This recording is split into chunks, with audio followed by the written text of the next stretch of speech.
नमस्कार, स्वागत है आप सभी का आज के एक और वीडियो में। आज की इस वीडियो में हम लोग जानेंगे 2011 के सभी प्रश्न पत्र को हल करेंगे जो बायोलॉजी की एग्ज़ाम में आया हुआ था फर्स्ट सिटिंग का। तो चलिए वीडियो को स्टार्ट करते हैं। जो पहला जो क्वेश्चन है 2 मार्क्स वाला 10-11 क्वेश्चन होते हैं और 5 मार्क्स वाला 4 से 5 क्वेश्चन होते हैं। तो चारों को सॉल्व करेंगे, साथ में क्वेश्चन को भी आप लोग देख लीजिएगा कौन क्वेश्चन PYQ है और कौन क्वेश्चन का आंसर आपको नहीं आता कमेंट कीजिएगा, हम बता सकते हैं। पहला जो क्वेश्चन है, जैविक खाद के उपयोग से होने वाले 2 लाभ लिखे। क्वेश्चन बड़ा सिंपल है, ना उमा घुमा के पूछा है, केवल 2 लाभ बताना है। तो आपको इसका उत्तर ऐसे लिखना है कि जैविक खाद के उपयोग से होने वाले 2 लाभ निम्नलिखित है। पहला आप लिख दीजिए मृदा की उर्वरता में वृद्धि, मृदा की उर्वरता में वृद्धि और पर्यावरण को प्रदूषित से बचाव, पर्यावरण को प्रदूषित से बचाव। ये 2 आप लिख सकते हैं बिल्कुल सटीकता के साथ, कोई दिक्कत नहीं है इसमें से। दूसरा जो क्वेश्चन है, एक पारिस्थितिक तंत्र से आप क्या समझते हैं। ये भी काफ़ी सिंपल क्वेश्चन है, एक पारिस्थितिक तंत्र से आप क्या समझते हैं। तो देखिए, हम एक पारिस्थितिक तंत्र से ये समझते हैं कि जीव और उनके भौतिक वातावरण के बीच परस्पर क्रिया का एक सर्वनियमित तंत्र हो। देखिए, हम लोग क्या समझते हैं, एक पारिस्थितिक तंत्र से आप क्या समझते हैं। तो एक पारिस्थितिक तंत्र से हम यह समझते हैं कि जीवों और उनके भौतिक वातावरण के बीच परस्पर क्रिया का एक सर्वनिर्मित तंत्र हो। समझ गए होंगे दूसरा क्वेश्चन जो काफ़ी इंपॉर्टेंट था। तीसरा जो क्वेश्चन है, कैंसर के 2 लक्षण को बताएं, कैंसर के 2 लक्षण को बताएं। तो देखिए, ये भी क्वेश्चन उम्मीद करता हूँ कि इम्पोर्टेंट ही होगा। तो कैंसर के निम्नलिखित 2 लक्षण है। पहले आप इसमें हेडलाइन में ये लिख ले उत्तर में, उसके बाद पहला स्टेप डाले ये, दूसरा स्टेप डाले ये, बिना कारण वजन घटना कैंसर का मुख्य लक्षण हो सकता है, ये लिख सकते हैं। असामान्य गांठों का बनना, यानी असामान्य गांठों का बनना मतलब कहीं तहीं जहीं तहीं शरीर में गांठ बनने लगा, ये भी दूसरा कारण हो सकता है कैंसर का। तो चलिए 3 क्वेश्चन आप लोग समझ चुके होंगे। चौथा जो क्वेश्चन है, सहलगनता को परिभाषित करें, सहलगनता को परिभाषित करें। तो देखिए, इसको परिभाषित करें, जब दो या दो से अधिक परमाणु अपने इलेक्ट्रॉन को साझा करते हैं। यानी मान लीजिए ये परमाणु है, ये परमाणु है, अपने दोनों 2 या 2 से अधिक परमाणु अपने इलेक्ट्रॉन को साझा करते हैं, उसे सहलगनता कहते हैं, उसे सहलगनता कहते हैं। चलिए तीसरा जो क्वेश्चन है, सहभोजिता को एक उदाहरण देते हुए समझाएं, सहभोजिता को एक उदाहरण देते हुए समझाएं।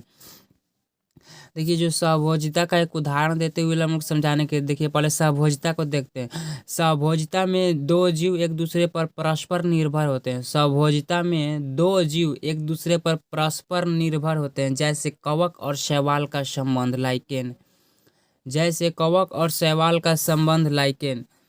अब जो अगला क्वेश्चन है, हरित क्रांति से आप क्या समझते हैं, हरित क्रांति से आप क्या समझते हैं। कृषि उत्पादन में वृद्धि हेतु नई तकनीकों और उन्नत बीजों का उपयोग, कृषि उत्पादन में वृद्धि हेतु नई तकनीकों और उन्नत बीजों का उपयोग, हरित क्रांति।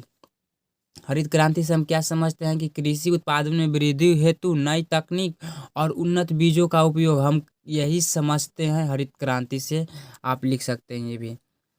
2 ग्रीन हाउस गैस के नाम बताइए जिनके वैश्विक तापमान हो रहा है, ये सभी पूछे हुए प्रश्न है 2011 के।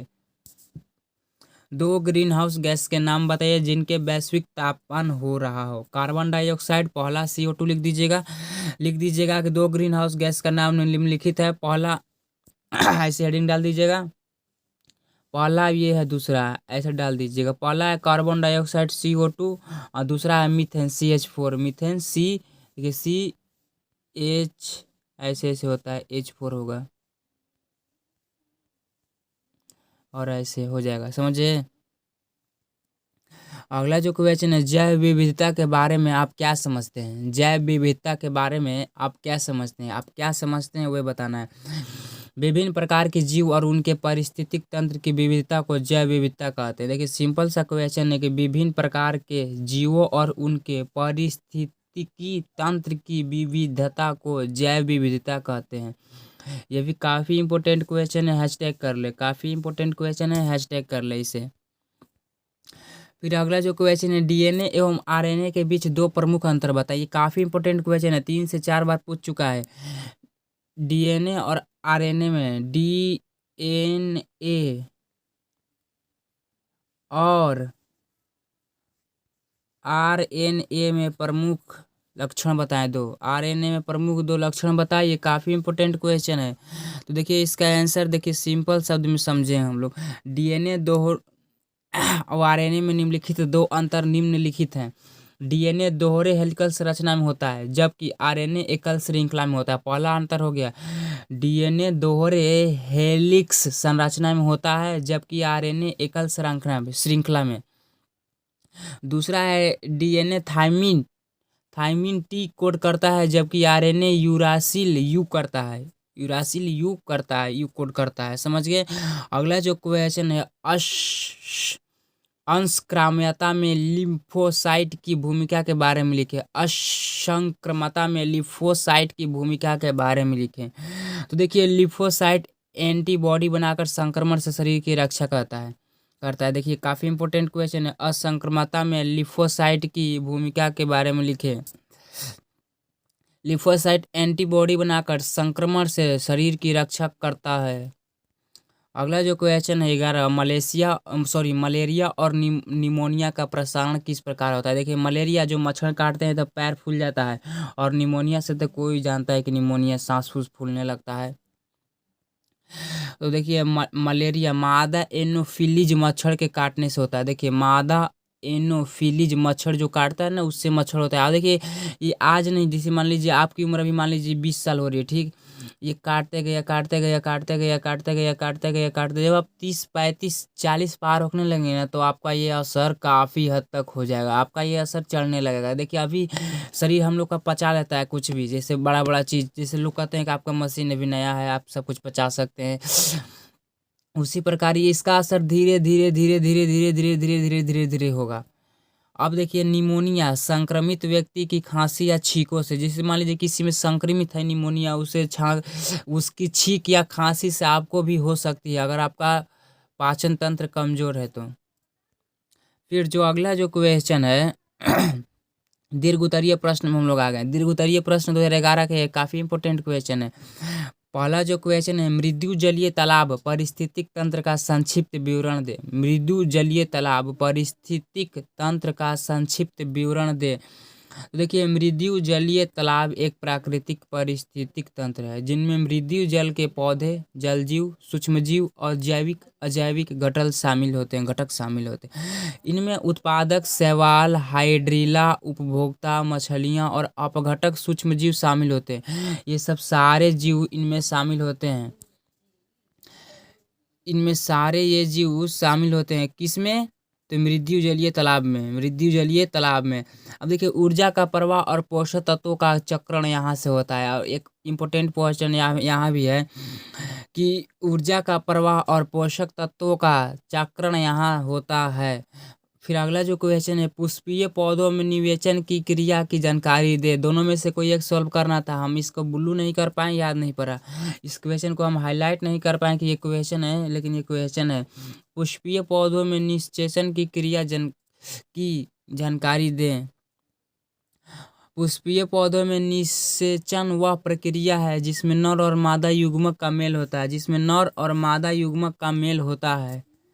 फिर अगला जो क्वेश्चन है वही क्वेश्चन है, परागकण वर्तिका स्टिग्मा पर गिरते हैं। पराग नली के माध्यम से नर युग्मक अंडाशय तक पहुंचता है और मादा युग्मक से मिलकर भ्रूण का निर्माण करता है। अब अगला जो क्वेश्चन है उसको डिटेल में नहीं समझाएंगे, आप समझ गए होंगे एक बार में। वायु प्रदूषण क्या है, इसके हानिकारक प्रभाव का उल्लेख करें। वायु प्रदूषण क्या है, इसके हानिकारक प्रभाव का उल्लेख करें। वायु प्रदूषण वायुमंडल में हानिकारक गैस, धूल और रासायनिक कण की मात्रा बढ़ने को वायु प्रदूषण कहते हैं। वायुमंडल में हानिकारक गैस, धूल और रासायनिक कण की मात्रा बढ़ने को वायु प्रदूषण कहते हैं। जैसे हानिकारक प्रभाव देखिए, इसके हानिकारक प्रभाव इसके श्वसन तंत्र पर दुष्प्रभाव अम्ल वर्षा होता है। फिर अगला देखिए, ओजोन परत को नुकसान होता है। ओजोन हमारी रक्षा करता है, ओजोन परत को भी नुकसान होता है। फसलों की उत्पादकता में बहुत कमी हो जाती है। अब देखिए अगला जो क्वेश्चन है, ऊतक संवर्धन पर एक निबंध लिखिए। ऊतक संवर्धन पर एक निबंध लिखिए। ऊतक देखिए, हेलो, ऊतक संवर्धन एक तकनीक है जिसमें पौधे की कोशिकाओं को कृत्रिम पोषक के माध्यम से विकसित किया जाता है। ऊतक संवर्धन एक तकनीक है जिसमें पौधों की कोशिकाओं को कृत्रिम पोषक माध्यम से विकसित किया जाता है। इसका उपयोग नए पौधों की किस्म तैयार करने, औषधियों के उत्पादन और जैव प्रौद्योगिकी में किया जाता है। अब देखिए एक दो क्वेश्चन हुआ है। ग्राफी फुटक परिपक्व का एक नामांकित चित्र बनाए और उसकी विशेषता का उल्लेख करें। उसकी देखिए चित्र, ग्राफिक फुटक का चित्र बनाए, विशेषता हम लोग बता दे रहे हैं। यह अंडाशय में पाया जाता है। इसमें अंडाणु और सहायक कोशिकाएं होती है। इसका उपयोग निषेचन प्रक्रिया में होता है। अब देखिए अथवा यहाँ पर आहार श्रृंखला क्या है, जलीय पारिस्थितिक तंत्र के आहार श्रृंखला का वर्णन करें। ये भी काफी इंपॉर्टेंट क्वेश्चन है। आहार श्रृंखला ऊर्जा के प्रवाह को दर्शाता है। जलीय पारिस्थितिक तंत्र में उत्पादक शैवाल, प्राथमिकता उपभोक्ता इसका जुप्ल वल्क झींगा होता है, द्वितीय उपभोक्ता यानी छोटी मछलियाँ, तृतीय उपभोक्ता यानी बड़ी मछलियाँ। फिर से देखिए इस क्वेश्चन को समझ लीजिए। आहार श्रृंखला क्या है, इसकी पारिस्थितिक तंत्र के आहार श्रृंखला का वर्णन करें। आहार श्रृंखला के प्रवाह को दर्शाती है। आहार श्रृंखला ऊर्जा के प्रवाह को दर्शाती है। जलीय पारिस्थितिक तंत्र में उत्पादक इसका शैवाल होता है, प्राथमिक उपभोक्ता झींगा कहिए जिसका, द्वितीय उपभोक्ता छोटी मछलियाँ, तृतीय उपभोक्ता बड़ी मछलियाँ। अब अगला जो लास्ट क्वेश्चन है, रिकम्बिनेंट डीएनए तकनीक की संक्षिप्त जानकारी दे। देखिए यह जैविक प्रौद्योगिकी एक तकनीक है। इसमें विभिन्न जीवों के डीएनए को काटकर और जोड़कर नई संरचना बनाई जाती है। इसका उपयोग टीके, औषधियों और आनुवांशिक सुधार के लिए किया जाता है। ये थे 2011 के मोस्ट वीवीआई पूछे गए सभी सब्जेक्टिव क्वेश्चन बायोलॉजी से, जिसमें हम लोग 11 क्वेश्चन ये देखे और 8 क्वेश्चन ये देखे। 11 क्वेश्चन ये देखे और 8 क्वेश्चन लगभग ये देखे।